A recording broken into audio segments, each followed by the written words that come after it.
Hello! Bread has accompanied humanity from the dawn of history, even before the beginning of systematic agriculture. It is today considered a staple food. This means that it is eaten very frequently and in relatively large quantities by a sizable chunk of the population. Many depend upon bread for their energy needs and the sufficient intake of other nutrients as well. It is relatively inexpensive. Thus, it constitutes a dominant portion of a typical diet, especially for people of modest means. As a result, an increase of the price of bread and an eventual restriction of its availability is bound to cause civil unrest. Bread, politics and turmoil. Next on Random History.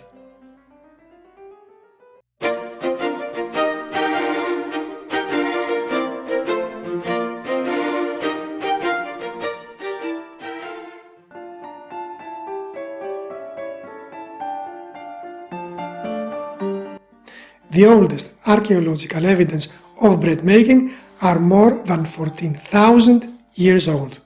They predate the emergence of agriculture by at least 4,000 years. These evidence were found in Jordan's northwestern desert and were attributed to hunter-gatherers of the so-called Natufian period. However, it seems that bread-like products were not yet common at that time. First, agriculture had to be firmly established for them to become staples. The ancient Egyptians are considered master bread makers. Bread was the base of the ancient Egyptian diet and it was consumed in large quantities by the poor and the rich alike. No meal was considered complete without bread. The production of bread probably became somewhat industrialized during the Roman times. Of note is the tomb of Marcus Vergilius Eurysaces, the baker, in Rome.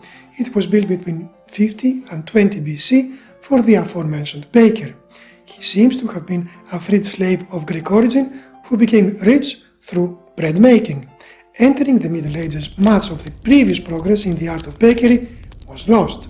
Medieval bakers initially had to resort to the ancient knowledge of the Egyptians. Gradually, guilds of bakers were created and their art started to evolve in strides. After the mid-1800s, the Industrial Revolution changed the methods of bread making. Bakery became a lot less labor-intensive and a lot more productive.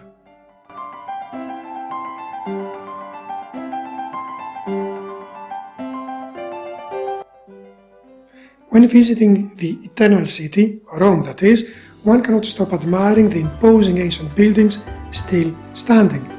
These buildings were constructed to remind the Roman citizens, and even more the outsiders visiting, the power and glory of the Republic and later of the Emperor. The streets you are following are more or less the same the ancients used to follow. They were people from all walks of life: nobles, merchants, freed slaves, and of course, slaves. They had the same concerns we have today. Maybe their most important worriment was sustenance. In stark contrast to the delicacies found in the famous cookbook De Re Coquinaria by Apicius, Rome had thousands of hungry citizens. The population of Rome is estimated at 180,000 people in the year 270 BC. This number doubled by 130 BC and tripled by the time of Augustus, who reigned between 27 BC and 14 AD, reaching 1 million. The rampant population growth meant that soon the agricultural production of the rural zones around the city did not suffice to feed the Romans. Grain had to be imported. Food shortage crises were not uncommon in ancient Rome. They were usually linked to poor harvests and civil wars.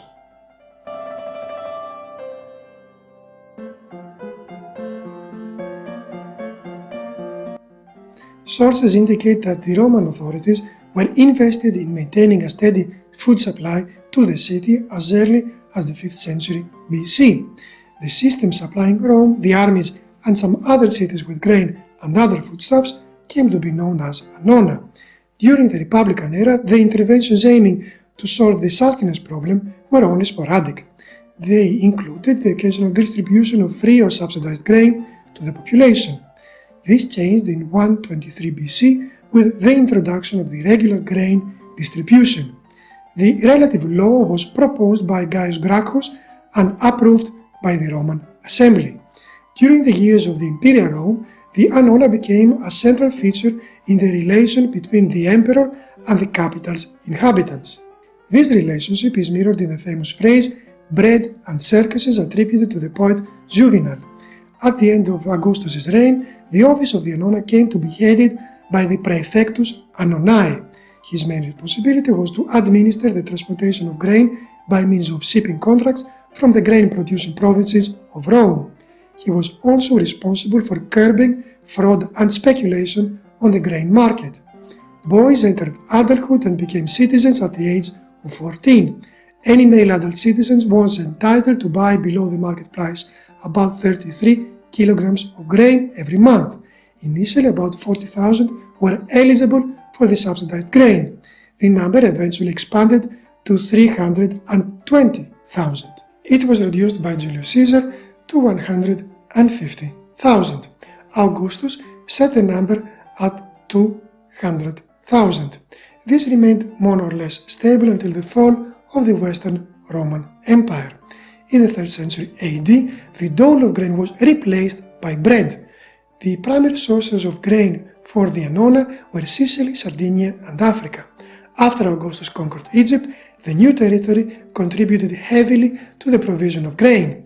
When Constantinople was founded by Constantine, Rome lost access to Egyptian grain and relied heavily on Africa for it. The system of the annona ended when the Vandals conquered Africa in 429 AD. In the east, Constantinople continued to rely on Egypt for its grain until it was conquered by the Persians in 617 AD.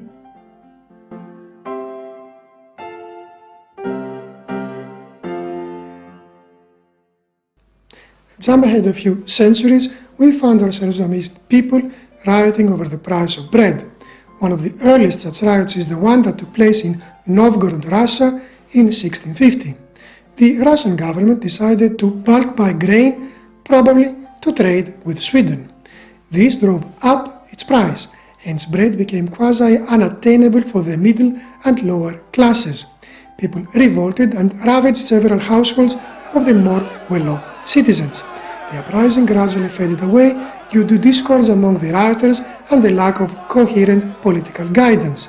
It seems that the firm stand taken by the local clergy, represented by Metropolitan Nikon, defending the Tsar, had a role in ending the turmoil.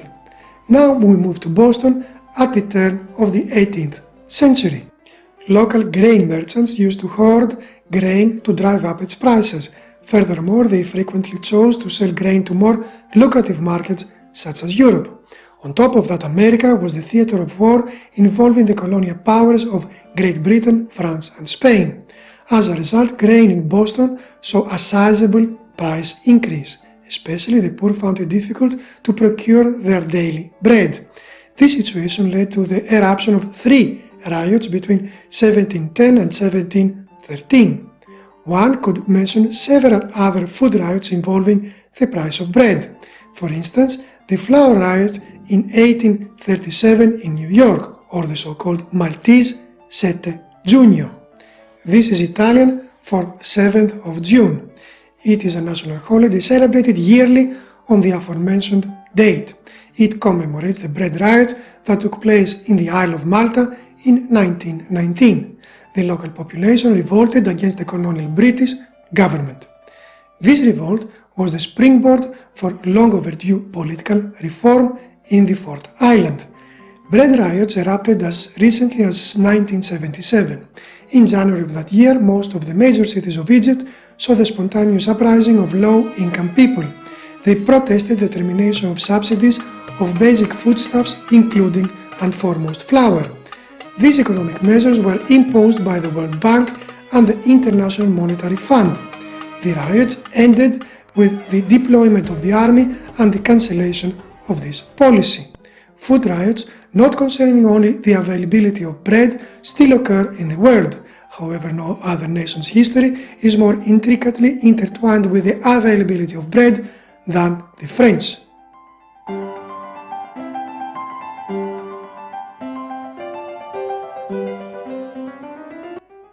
The French society of the 18th century was divided into three estates. The first estate comprised the clergy, the second estate comprised the nobility, the third estate practically comprised the rest of the population. In the third estate one could find affluent people and people of modest means alike. The ones occupying this third estate differed not only as far as their economic clout was concerned, but their education as well. Rich merchants, highly educated lawyers, doctors, or state officials, and skilled artisans were part of this diverse group, along with servants and peasants. Peasants made up a whopping 90% of the population. The first two estates were exempt from taxes. Only the third estate practically contributed to the state coffers. The society of estates was part of the feudal system, the origins of which could be traced in the Middle Ages. There were different types of taxes to be paid. There were those due to the state, but also local taxes attributed to the local nobles and clergy.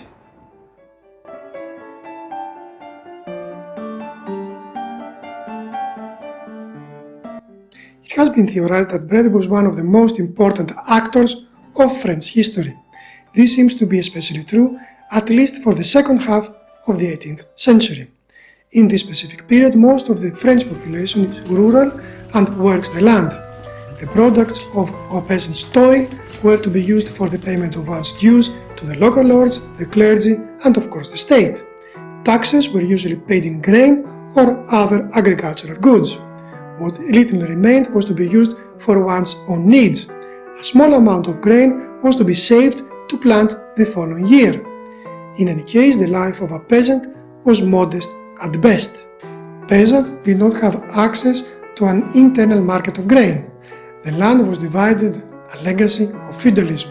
Products coming even from a different French territory were subject to various fees. As a result, it was not at all easy for one to procure grain from a different territory. Thus, bread was relatively expensive.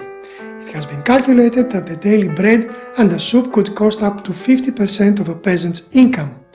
The state, in exchange for the taxes collected, was supposed to provide protection to the king's subjects. So a powerful army and an organized police force were maintained. Furthermore, there was a sort of an informal contract between the king and his subjects. It stipulated that in return for their taxes and obedience, the king would provide for them nourishment. This was done through a policy of strict government control on the commerce of grain. As a matter of fact, King Louis XV even earned the nickname the Baker King. He owed it to his keen interest in bread and the regulatory activity that occurred under his reign.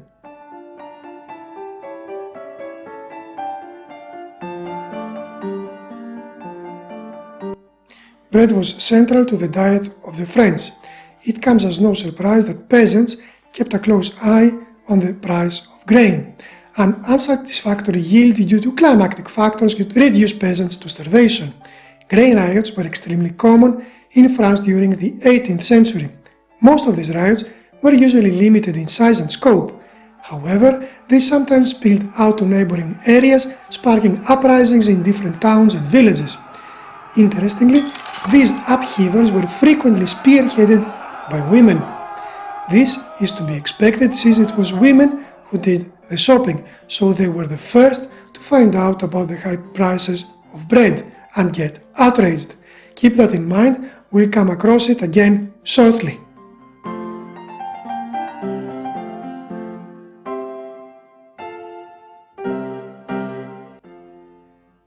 The year 1774 marked the beginning of the ill-fated reign of Louis XVI.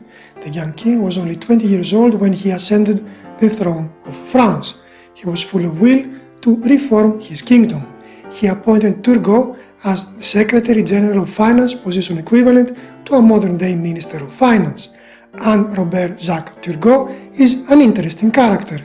His ideas merit more than a mere reference.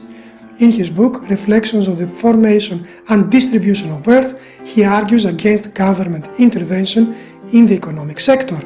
Note that this book predates The Wealth of Nations by Adam Smith by 10 years. Turgot tried to push measures of laissez-faire economy. As far as the policy on the production and distribution of grain is concerned, he abolished the restriction on sales of grain within France. He imposed a nationwide free market of grain. What he seems to have omitted to take into consideration is that a totally deregulated market is prone to extreme changes in the price of a commodity. The disastrous autumn and heavy winter of 1774 and 1775 led to a modest grain yield in certain territories. As a result, the price of grain skyrocketed. An estimated 123 separate riots erupted in April and early May in various French cities, especially Dijon. The riots were suppressed with great firmness and decision by Turgot. He also advised the king against announcing that the price of bread would be lowered again. These extraordinary riots were remembered as the Guerre de Farine or Flour Wars. They ominously predicted the French Revolution, which would come a mere 14 years later. Turgot was relieved of his post in 1776.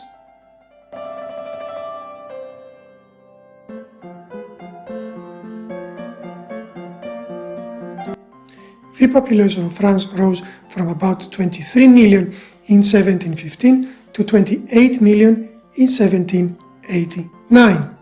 The production of grain could not keep up with the steadily increasing demand, so the price of bread rose rapidly.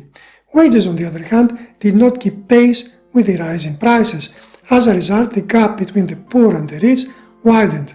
Things got worse whenever a drought or hail reduced the harvest. The date is October 1st, 1789. The customary royal banquet is given in Versailles, in which the older officers welcome the officers of the new troops. The lavish banquet is reported in newspapers as nothing short of a gluttonous orgy. The hungry commoners are outraged. Move forward to the morning of October 5th. Women are near rioting in the Paris marketplace over the high price and scarcity of bread. Rumors swirl as usual that grain is purposely withheld from the poor for the benefit of the privileged. A young woman starts to strike a marching drum at the edge of a group of infuriated market women. As it happened throughout the 18th century, women started another riot because of the high price of bread.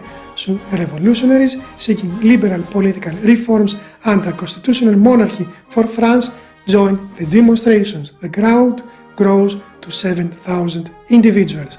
The Women's March on Versailles, one of the earliest and most significant events of the French Revolution, is underway. It is sparked by the high price of bread.